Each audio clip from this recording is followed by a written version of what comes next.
जय हिंद साथियों, स्वागत है आपका अपने यूट्यूब चैनल डिजायर ट्विन पे। कल 2 जनवरी को मेरा DVPST था रिजर्व पुलिस लाइन ज्ञानपुर में, जिसके लिए मैंने कल एक वीडियो बनाया था। उसमें बताया था कि जो भी DV की प्रक्रिया का डिटेल्स होगा, मैं कल एक डिटेल्स वीडियो लेके आऊँगा।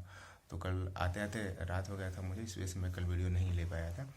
तो टोटल DV की प्रक्रिया के बारे में बताऊँगा, क्या क्या हुआ था वहाँ पर, उसका एक रिव्यू है पूरा है।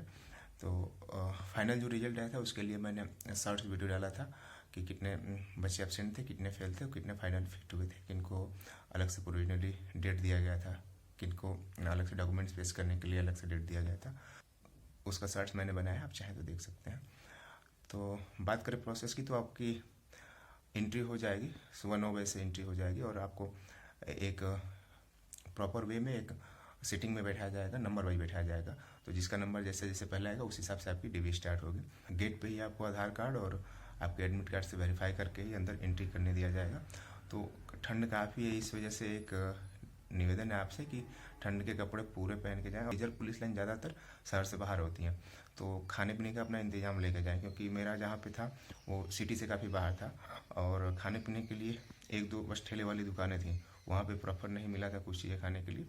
तो आप जाएँ तो अपने यहाँ से ही जो भी हो स्नैक्स हो, नाश्ते की चीज़ें लेके जाएँ, क्योंकि किसी किसी रिजर्व पुलिस लाइन में लड़कियों का अगर था कल, तो वहाँ पे तो उनको कराने के बाद डॉक्यूमेंटेशन सब कुछ होने के बाद उनको छोड़ दे रहे हैं। लेकिन ज़्यादातर जगह पे 4 बजे तक 5 बजे तक वेट कराया था हम लोग को। खुद कल 5:15 बजे के आसपास छोड़े थे, जब लिस्ट लग गई तब हम लोग देख कर वापस आए, किसी को जाने नहीं दिए थे। और उसमें हो क्या रहा है कि 2 भाग में टाइम को डिवाइड कर दे रहे हैं कि जैसे पैनल स्टार्ट हो गया DV कराने का, तो उसमें कर क्या रहे हैं कि एक एक बार में जिसका अगर सब कुछ क्लियर होता जा रहा है तो क्लियर करते जा रहे हैं, उनको वहाँ पे बैठाते जा रहे हैं सबका क्लियर। जिसका थोड़ा बहुत दिक्कत है, मान लीजिए कि आय जाति निवास में कुछ दिक्कत आ गया, या फिर से हाइट या चेस्ट में दिक्कत आ गया कुछ, तो या किसी को अलग से डेट लेनी है, तो उनको समय दे रहे हैं कि आपको बैठिए, वेट करिए। 3 बजे तक की प्रक्रिया लगभग जब पूरी हो जाएंगी तो बाद में आपको फिर से समय देकर 3 बजे के बाद आप पे पूरा मतलब फोकस करेंगे और आपका काम करेंगे। और उस टाइम अगर चेस्ट मेजरमेंट में कोई दिक्कत है तो 3 बार उसमें मौका देंगे, और 3 बार नहीं हुआ तो लास्ट में जब 3 बजने के बाद होगा तो बोर्ड के जितने मेंबर हैं, जैसे बोर्ड मेंबर में हमारे यहाँ DSP सर थे, ADM सर थे और एक असिस्टेंट टीचर सर थे, SI सर 2 या 3 थे और इंस्पेक्टर सर थे। तो 4 या 5 मेंबर थे जो बोर्ड के सदस्य थे। तो 3 लोग पूरी तरह से डॉक्यूमेंट्स को वेरीफाई कर रहे थे और अपना मुहर लगाने के बाद ही आगे फॉरवर्ड कर रहे थे चीज़ों को, सब कुछ देखने के बाद। तो एक ही बार अंदर भेजने के बाद सारे जितने हमने डॉक्यूमेंट्स फॉर्म एप्लीकेशन फॉर्म में लगाए थे उसका वो एक पिंक कलर की फाइल दी था, मैं यहाँ पे मैं लगा रहा हूँ, देख लेना। तो उसी फाइल में वो पहले से ही निकाल कर एप्लीकेशन फॉर्म और जो डॉक्यूमेंट्स मैंने अपलोड किया था, अपना डोमिसाइल किया था, कास्ट सर्टिफिकेट किया था, 10th का सर्टिफिकेट और 12th का सर्टिफिकेट मैंने NCC का और O लेवल का सबका उस पर अपलोड किया था। तो सारे के सारे उन्होंने कॉपी करके निकाला था और फाइल में लगाया था। इसके बाद जो मैंने DVPST का एडमिट कार्ड था उसको और एक आधार कार्ड का फाइल में लगा कर उन्होंने दिए, मैं अंदर लेके गया। तो फिर अंदर बोर्ड मेंबर जो थे, पहले जो उन्होंने निकाला था ऑनलाइन जो डॉक्यूमेंट्स मैंने सबमिट किया था उससे मेरे ओरिजिनल सर्टिफिकेट को मैच कराया जो असिस्टेंट टीचर थे। इसके बाद उन्होंने फिर जो कॉपी मैंने करा के ले गई थी सारे डॉक्यूमेंट्स के एक कॉपी, तो उन्होंने अलग से सारी कॉपी मांगी और सबको फिर से वेरीफाई किया उन्होंने। और वेरीफाई करने के बाद उसी फाइल में मतलब कि 2 फाइलों का फॉर्मेट बनाया और फिर SDM सर को फॉरवर्ड किया। मुहर अपना सिग्नेचर करने के बाद SDM सर ने भी पूरी चीज़ों को वेरीफाई किया। फिर उन्होंने DSP सर को वेरीफाई किया, वेरीफाई करने के बाद दिया। DSP सर ने अपना मुहर सिग्नेचर सब कुछ करने के बाद आगे फिर मेरा हाइट और चेस्ट और वेट मेजरमेंट करने के लिए आगे भेज दिया गया। तो चेस्ट मेरा हुआ था। वो सपोर्टिव वहाँ का स्टाफ, एक चीज़ मानने में आपको मिलेगा कि मैक्सिमम पुलिस लाइन आपके लिए बैठी है सपोर्ट करने के लिए। वहाँ पे किसी को निकालने के लिए वो लोग नहीं बैठे हैं कि आपसे उनकी दुश्मनी है और वो आपको निकाल देंगे। तो वो आपको सपोर्ट ही करेंगे, तब तक सपोर्ट करेंगे जब तक कि आप ना बोल दें कि मैं ही एलिजिबल नहीं हूँ उस भर्ती के लिए। तो अंदर गए, तो अंदर करने के बाद मैंने अपना जैसे उन्होंने बोला कि आप कपड़े निकाल लीजिए, तो कपड़े उतारने के बाद चेस्ट किया और चेस्ट वहाँ पे जैसे था। और हाइट था कि डिजिटली और मैनुअली दोनों रखा था। जिसको डिजिटली पे प्रॉब्लम हो रही थी तो उनको 3 बजे वाला जो पैनल था 3 बजे जिसका नापा जा रहा था, 3 बजे वाले में डिजिटली मैनुअली DSP सर और ADM सर दोनों खड़े होकर मेजर करवा रहे थे। तो उसमें 2 बच्चे ऐसे थे कि जिनका चेस्ट उस टाइम तो नहीं हुआ, तो फिर उन्होंने ही भेजा कि आप कुछ देर वेट करो और कुछ खा पी के आओ, तो शायद बाहर से केले वेले बोले कि खा लो, खा के आना, फिर से मैं मेजर करूँगा। तो 1 या 2 घंटे बाद, 1.5 घंटे बाद 11 बजे उसका हुआ था बंदे का। मैं यहाँ वीडियो उसका लगा दूंगा आपको, या तो शॉर्ट्स में डाल दूंगा, देख लेना। तो 1 घंटे बाद उसका हुआ, तो 79 हो रहा था उसका। तो केले खाकर बंदा गया था, फिर केले खाया, पूछा पूछा मारा, तो उसका बोला था कि 80 के आसपास मेरा हो गया, और 5 लगभग हुआ था एक्सपेंड। पॉइंट में अगर कुछ कम भी रहेगा तो सपोर्ट ना कर देंगे भाई कि हो जाएगा, क्योंकि चेस्ट फुलाना और चेस्ट को मतलब कि मेजरमेंट में चीज़ें ये अपने हाथ में कुछ दिन में ही हैंडल हो जाएंगी। तो उतना भी नहीं देखते हो कि बाहर आपको तुरंत निकाल देंगे कि SSC GD और आर्मी की तरह की एकदम कम है तो निकाल दें। क्योंकि बंदा यहाँ से 50 लाख की भीड़ से अगर छट के गया है, 1.5 लाख में आया है, तो आगे के लिए आप रनिंग में खुद से बाहर नहीं होंगे, और मेरिट में तो आपको बाहर नहीं करेंगे। अगर 75 या आपका चेस्ट मेजर करने के बाद 75 आ रहा है तो उसके लिए कोई क्या कर सकता है, लेकिन पॉइंट में रहेगा तो आपको ले लेंगे।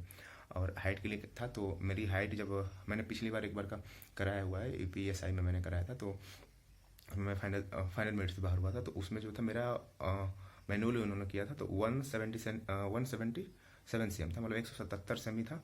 लेकिन यहाँ पे मेरा कम हुआ था क्योंकि मैंने जो अपना सर था नीचे की ओर किया था।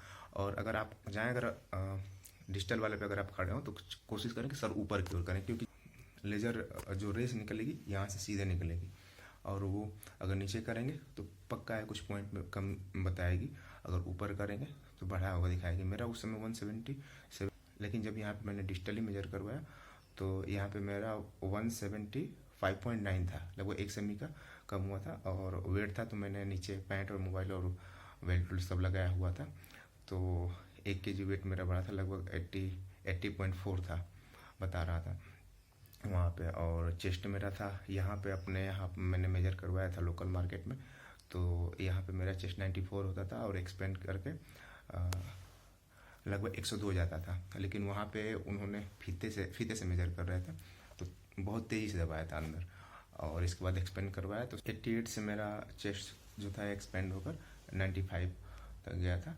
और उसके बाद उन्होंने मेरे डॉक्यूमेंट्स पे टोटली फिट लिखा, जितना जितना मेजरमेंट था उसको इंक्लूड करने के बाद। इसके बाद कंप्यूटर पे टोटल डाटा चढ़ाया, सिग्नेचर करा, और बोला कि आप जाके बैठिए, 3 बजे तक आपको वेट करना पड़ेगा। और नाश्ते पाने के लिए मतलब था कि बाहर जाने दे रहे थे, लेकिन 1-2 पुलिस लाइन में जहाँ मेरे दोस्त का गया था, किसी का कौशाम्बी गया था, तो वहाँ पे बाहर नहीं जाने दे रहे थे, और नहीं अम्बेडकर नगर में बाहर जाने दे रहे थे। आपको नाश्ता करना है जा सकते हैं, लेकिन बता के जाएँ सब कुछ जो करना। और बात करें कि डोमिसाइल में और कास्ट में जो है किस तरह की प्रॉब्लम आ रही है, तो भाई पहले से आपको पता था कि जब आपका फॉर्म अप्लाई करना था तो एक डेट दी गई थी, तो आपको पहले ही बनवा लेना चाहिए था कि इस डेट के बीच का रहना चाहिए। कई पिछले वाले वीडियो में कई भाई ने कमेंट किया है कि 2014 का डोमिसाइल वैलिड कर दे रहे हैं। तो भाई बोर्ड मेंबर के ऊपर डिपेंड करेगा कि वो किसको वैलिड करेंगे, किसको नहीं। तो उनको भी एक अपने नियम के अनुसार जो भर्ती बोर्ड ने बनाया है उसके अनुसार चलना होता है। तो अगर आप फिक्स डेट के अनुसार होंगे तो आपको रखेंगे। और कास्ट सर्टिफिकेट में है कि कास्ट सर्टिफिकेट तो आपका जब तक फॉर्म अप्लाई किया गया था उससे पहले का ही होना चाहिए था। 1 अप्रैल 2023 से लेके जब तक फॉर्म अप्लाई किया जाता था उसके बीच का होना चाहिए था। और निवास में तो मैक्सिमम 3 साल का वैलिड करते हैं। अलग अलग पुलिस लाइन में जो भी भर्ती बोर्ड ने मेंबर बैठाया हुआ तो अलग अलग नेचर के हैं। तो अगर वो सपोर्ट कर रहे हैं निवास के लिए आपका कि निवास वैलिड है तो कोई दिक्कत नहीं है, लेकिन एक नियम के अनुसार ही चलना पड़ेगा। यूट्यूब पे एक भाई ने वीडियो भेजा था कि उसमें बोला था कि 2014 का हम लगाएं। भाई पागल हो क्या आप? 2014 का आप बोल दो कि 1947 का मैं लगा लिया हूँ डोमिसाइल, तो वैलिड कर रहे हैं भर्ती बोर्ड के सदस्य, तो ठीक है, अच्छी बात है। लेकिन आपको नियम के अनुसार ही चलना चाहिए था, सब कुछ चीज़ें नहीं बनवानी चाहिए थी। 3 साल मैक्सिमम मैंने भी देखा है भर्तियों में, 3 साल 4 साल पुराना अगर निवास होता है तो वैलिड कर देते हैं। लेकिन फिर भी आपने जानबूझकर भरा है तो उसका खमियाजा आप भुगती। हो सकता है कि अदर स्टेट के अनुसार वो जनरल में आपको डाल, यूपी के हैं, अगर आपने पुराना लगाया भी तो कोशिश करिए कि नया डोमिसाइल ले लें, क्योंकि कास्ट सर्टिफिकेट के अनुसार तो आपका कास्ट सर्टिफिकेट जब वैलिड रहेगा तो आप अपने कैटेगरी में काउंट करेंगे। और रहा सवाल जिन्होंने अपने आईडी से खुद से बनाया हुआ है, CSC सेंटर से नहीं बनवाया हुआ है, तो वो अपना मोहर और सिग्नेचर जाके तहसील से करवा लें, या फिर किसी CSC सेंटर से या फिर लेखपाल से उस पर करवा लें। क्योंकि चित्रकूट में एक मेरा दोस्त गया था, तो उसका क्या था कि सीन था कि उसको जनरल में वो लोग डाल रहे थे, लेकिन 3 बजे के बाद फिर उनको बुलाया गया था, तो उसने पहले से ही कॉपी करवा कर और उस पर अपने तहसील से मोहर मरवाया था, तो फिर उसको अपने कैटेगरी में काउंट किया। तो ऐसी भाई गलती ना करें, मोहर वाला जो सीन है उससे आप बचें, कि पहले से मोहर करवा लें जिनका बाद में है। नहीं तो आपकी थोड़ी सी गलती आपको जनरल में डलवा दोगी और सिलेक्शन लेते लेते बाहर हो जाएंगे आप। तो ये रही आज की जानकारी। आप जितने भी डॉक्यूमेंट्स लगाए हैं सबके 2-2 कापी लेकर जाएं और फ़ोटो 3 कापी ले लें। और जितने भी डिटेल्स जैसे रहा कि किस फॉर्मेट में जाति निवास सब लगा है, तो मैं यहाँ पे स्क्रीन पर लगा दूंगा, आप देख लेना। वहाँ पे जो फाइल देंगे पिंक कलर के देंगी, यहाँ पे मैंने लगा दिया, आप उसको देख लेना। तो भाई ये रहा मेरा DBPST का फुल रिव्यू वीडियो। जैसे ही अगर कोई अपडेट आती है तो मैं एक अगले वीडियो के साथ मिलूंगा आपका। तब तक के लिए जय हिंद।